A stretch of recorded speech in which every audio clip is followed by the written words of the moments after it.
Bonjour, je suis Linda Leclerc, fondatrice de l'école du yoga du rire et du Haha Sisterhood.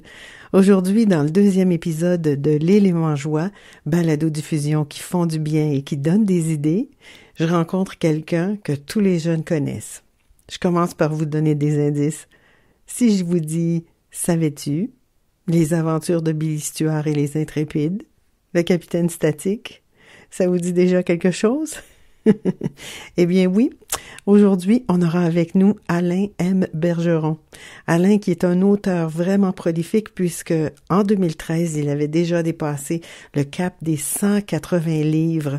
Il publie principalement pour les jeunes, les enfants et les adolescents. C'est un natif des Bois-Francs, c'est d'ailleurs là qu'on s'est connus, à Victoriaville, alors qu'Alain était encore journaliste. C'est un gars qui est vraiment inspirant. Alors, bonne écoute de cette conversation qui me fait encore sourire.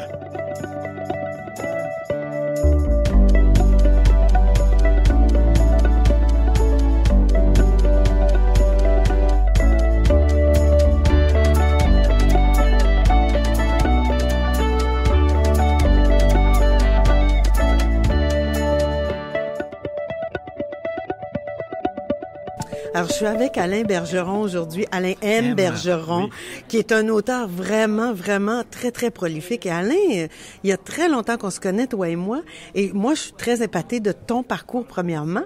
Mais aujourd'hui, ce que j'aimerais que tu partages avec nous, c'est Alain M. Bergeron, l'auteur, et Alain M. Bergeron, le gars. Qu'est-ce qu'il fait, lui, quand il y a des journées où ça lui tente peut-être pas de s'asseoir, d'écrire, ou que ça lui tente peut-être pas de sortir de la maison, ou qu'il y a des jours où il y a des mauvaises nouvelles, ou qu'est-ce qu'il fait Alain Bergeron pour garder sa joie de vivre? Parce que moi, à chaque fois que je te rencontre, c'est sûr que tu es toujours rayonnant, c'est comme un petit rayon de soleil que je rencontre. Donc, je suis curieuse de savoir, toi, qu'est-ce que tu fais pour remonter ton moral ou pour garder le cap sur quelque chose de joyeux, ou juste pour t'aider à traverser ces moments-là? Parce qu'on en a tous, là. Ouais.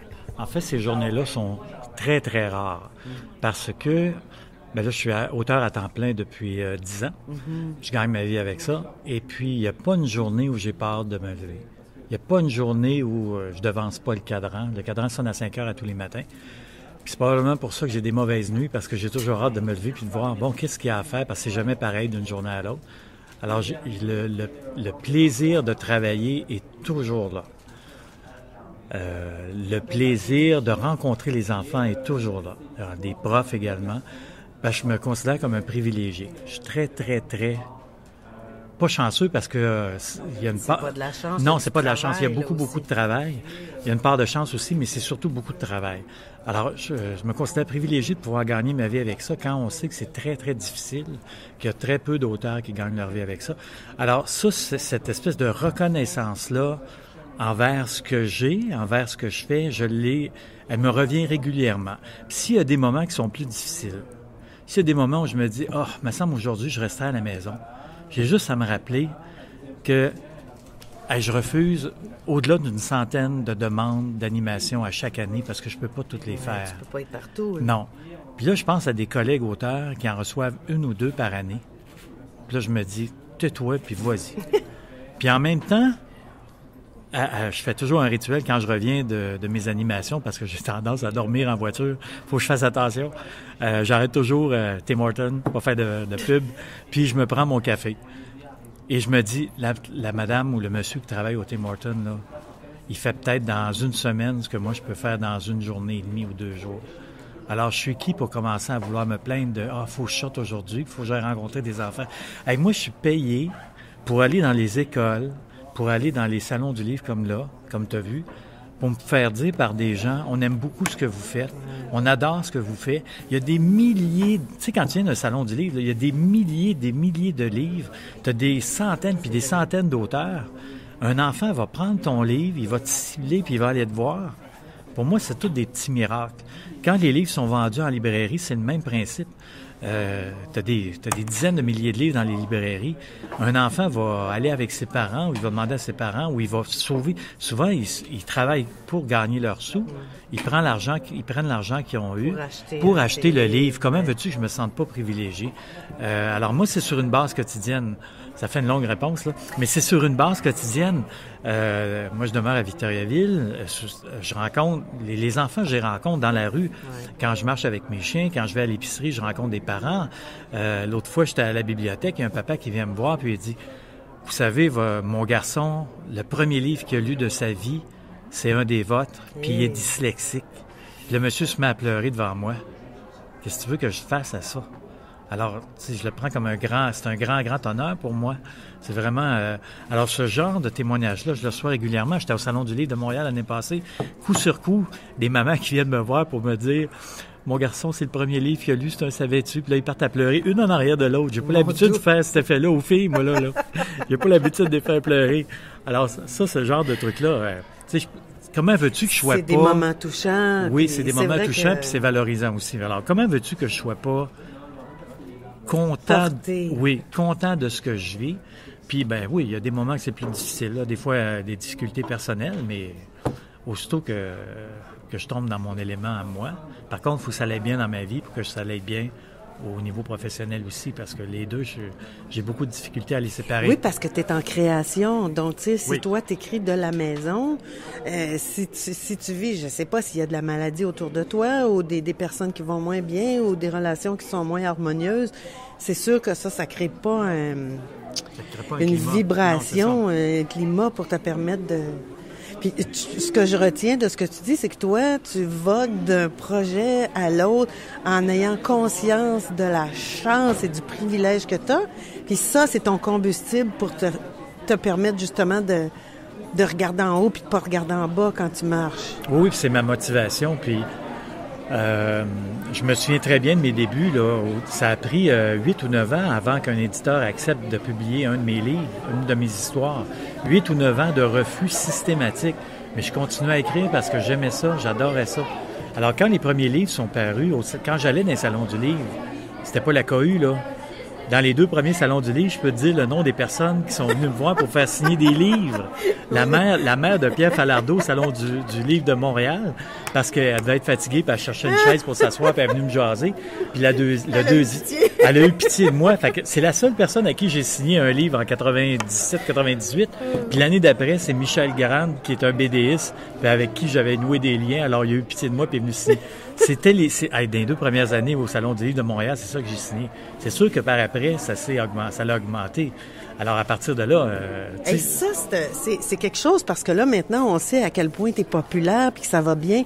Mais quand tu dis que pendant des années, tu recevais des refus, donc tu as persévéré, tu as continué, là. Oui. Parce qu'il y a bien des gens qui auraient pu dire, ben regarde, ça marche pas. Moi, on s'est connus, toi et moi, alors que tu étais journaliste. Oui. Donc, t'écrivais, mais t'écrivais pour autre chose, mais tu continuais à écrire tes trucs. Parallèlement, tu avais une vie parallèle. Oui, c'est ça, j'avais une vie parallèle, puis j'écrivais le jour au journal, puis le soir, pour me changer les idées, j'écrivais à la maison.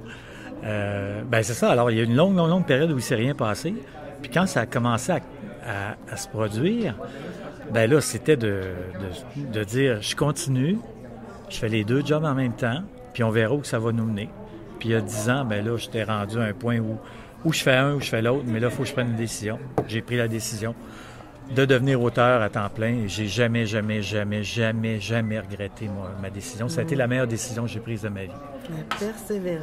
La persévérance, le plaisir, oui, la gratitude, la reconnaissance, puis le plaisir de faire ce que je fais, puis le privilège. Je reviens toujours au privilège. Je me souviens, j'avais fait une entrevue avec quelqu'un, je pense que j'ai dit privilège 20 fois, mais c'est vrai, c'est un immense privilège. Puis on parlait des débuts quand il y avait personne qui venait me voir.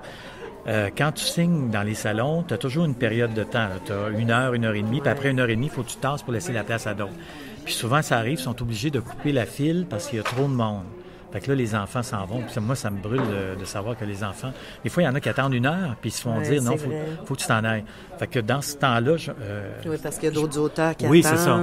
Dans ce temps-là, je me tiens dans le coin du kiosque. Pas loin. Puis là, je vois des enfants qui ont acheté des livres, qui n'ont pas été capables de se les faire signer.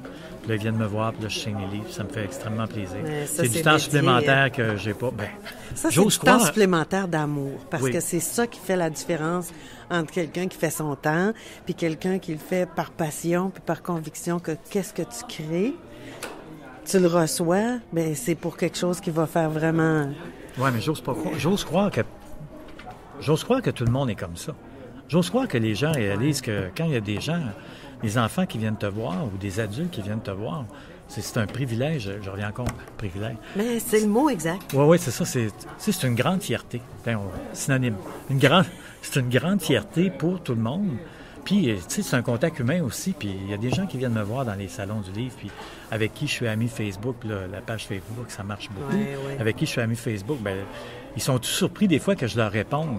La madame, ce matin, elle me disait ça, elle venait me voir, elle disait, hey, il paraît que vous répondez même quand les gens vous écrivent. Ben ça serait le bout que je réponde pas. C'est ton terrain que tu peux garder le contact avec ceux que tu peux pas voir aussi. Ben oui, c'est ça serait le bout que je réponde pas. Puis comme je peux pas être toujours parti sur la route 365 jours par année, qu'il faut que je me garde des plages pour écrire, puis rester à la maison, parce que j'aime ça être à la maison, j'ai 2 chiens que j'aime beaucoup, puis j'aime m'occuper de mes chiens, puis de la famille, puis tout ça, ben le lien par la poste, le lien par courriel, par Facebook ou peu importe, est important. Faut que tu le gardes. Puis t'entretiens des liens avec les gens. Puis, je gagne ma vie avec ça aussi. C'est le service après-vente. Puis le service après-vente est important. Hein? Oui, tout à fait. Mais moi, ce que je retiens, Alain, c'est que, 1, tu as le cœur rempli de gratitude, donc ça te permet d'avoir de l'élan. 2, tu te gardes des bulles aussi pour toi à travers ça, parce que tu n'es pas toujours avec les gens. Quand tu me dis que tu marches avec tes chiens, pour bien des gens, aller marcher, de toute façon, les chiens, moi, je me dis des fois, c'est des bénédictions dans nos vies. Oui, ça nous force. Ils ont sauvé ma vie, ces à chiens. sortir. Ben, c'est ça. Certain. C'est de l'amour inconditionnel, en plus. Oui. Donc, les moments que tu prends avec tes chiens, c'est des bulles pour toi. Puis tu as conscience aussi de toute l'énergie positive qui se dégage de ton œuvre, de ce que tu fais, de ce que tu crées. Puis ça, ça change la vie de bien des gens et la tienne aussi. Oui, surtout. Puis la chance que j'ai aussi, c'est que les circonstances dans ma vie font que ça va bien. Mes enfants sont en santé. Si tu as des enfants en santé, qu'est-ce que tu peux demander de plus? Si mes enfants étaient malades, mes enfants avaient des otites, puis je venais virer à l'envers, puis je n'étais pas capable de travailler. Fait que j'imagine, si mes enfants étaient vraiment malades, je ne serais pas auteur, oublie ça, là, je ne serais pas capable de me concentrer. Toute mon énergie serait mise là-dessus. Alors ça aussi, cette gratitude-là passe par là. Le plaisir d'avoir une famille qui est en santé, une famille qui va bien. J'ai des bons amis, j'ai des bons éditeurs, j'ai des collègues auteurs que j'adore rencontrer. Non, ça va bien. Ça va bien. C'est bon. On est content. Puis je bois de l'ençure en plus quand j'ai pas le temps de manger. Oui, puis ça, c'est le truc que je vais maintenant adopter. Hey, je te remercie énormément, Alain, de ce beau moment de contact qu'on a eu ensemble. Et puis, j'espère, tout le monde, que vous allez enquêter sur tous les écrits qu'Alain M. Bergeron a mis au monde, parce que c'est particulièrement pertinent pour tous les âges. Vraiment, même moi, j'ai son livre « La casserole sur la tête » depuis très, très longtemps. Je l'aime. Alors, je vous souhaite bonne lecture encore. Merci, Alain, puis beaucoup d'inspiration que je te souhaite. Et t'es fine. Merci. Oh, t'es donc bien fine. Tu sais qu'une casserole sur la tête, c'est une légende urbaine.